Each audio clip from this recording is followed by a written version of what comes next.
BNP chairperson ও সাবেক প্রধানমন্ত্রী বেগম খালেদা জিয়ার ৮১তম জন্মদিন উপলক্ষে আজ নয়াপল্টনে মিলাদ ও দোয়া মাহফিলের আয়োজন করে বাংলাদেশ জাতীয়তাবাদী যুবদল। অনুষ্ঠানে প্রধান অতিথি হিসেবে উপস্থিত ছিলেন বিএনপির স্থায়ী কমিটির সদস্য সালাউদ্দিন আহমেদ। তিনি বলেন, আপোষহীন দেশনেত্রী হিসেবে বেগম খালেদা জিয়া আজীবন গণতন্ত্রের জন্য সংগ্রাম করেছেন। আমরা মহান রব্বুল আলামিনের কাছে প্রার্থনা করি বাংলাদেশের মানুষের সামনে আলোর দিশারি হিসাবে, পথ প্রদর্শক হিসাবে, গণতন্ত্রের স্বাধীনতা সার্বভৌমত্বের রক্ষা কবচ হিসাবে আল্লাহ রাব্বুল আলামিন তাকে আরো দীর্ঘায়ু করুন, শতায়ু করুন, বাংলাদেশের মানুষের আকাঙ্ক্ষা পূরণ করুন।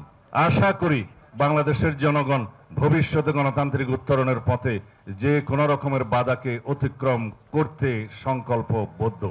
সুতরাং সবাইকে অনুরোধ করব, সব গণতান্ত্রিক শক্তি, সব গণতান্ত্রিক রাজনৈতিক দলকে অনুরোধ করব, আপনারা যেভাবে ঐক্যবদ্ধ হয়েছিলেন ফ্যাসিবাদ বিরোধী গণতান্ত্রিক সংগ্রামে, সেই একই রকম ঐক্য নিয়ে আসুন। আগামী নির্বাচনের জন্য সুষ্ঠু শান্তিপূর্ণভাবে যেভাবে আমরা নির্বাচন অনুষ্ঠান করতে পারি সেইভাবে আমরা ঐক্যবদ্ধ থাকি। পরে বেগম খালেদা জিয়ার শারীরিক সুস্থতা ও দীর্ঘায়ুর জন্য দোয়া করা হয়।